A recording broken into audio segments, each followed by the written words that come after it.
From the bonny bells of heather they brewed a drink lang syne. 'Twas sweeter far than honey, 'twas stronger far than wine. They brewed it and they drank it and lay in a blessed swoon for days and days together in their dwellings underground. There rose a king in Scotland, a fell man to his foes. He smote the Picts in battle, he hunted them like roes. O'er miles of the Red Mountain he hunted as they fled, and strewed the dwarfish bodies of the dying and the dead. Summer came in the country, red was the heather bell, but the manner of the brewing was none alive to tell.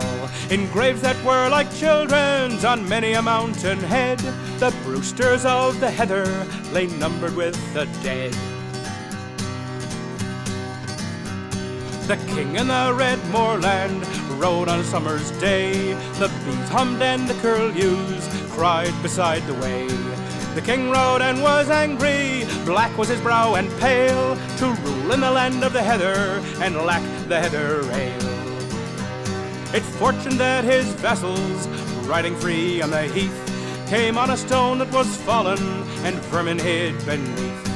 Rudely plucked from their hiding, never a word they spoke, a son and his aged father, last of the dwarfish folk. The king sat high on his charger, he looked at the little men, and the dwarfish swarthy couple looked at the king again. Down by the shore he had them, and there on the giddy brink, I will give ye life, ye vermin, for the secret of the drink. There stood the son and father, and looked high and low. The heather was red around them, the sea rumbled below. And up and spoke the father, shrill was his voice to hear, I have a word in private, a word for the royal ear. Life is dear to the aged, and honor a little thing. I would gladly sell the secret, quoth the Pict to the king. His voice was small as a sparrow's, and shrill and wonderful clear.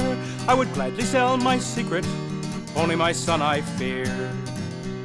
For life is a little matter, and death is naught to the young, and I dare not sell my honor under the eye of my son. Take him, O king, and bind him, and cast him far in the deep, and it's I will tell the secret that I have sworn to keep. They took the son and bound him, neck and heels in a thong, and a lad took him and swung him, and flung him far and strong. And the sea swallowed his body like that of a child of 10, and there on the cliffs of the father, last of the dwarfish men. True was the word I told you, only my son I feared, for I doubt the sapling courage that goes without the beard. Now in vain is the torture, fire shall ne'er avail, here dies in my bosom the secret of the heather ale.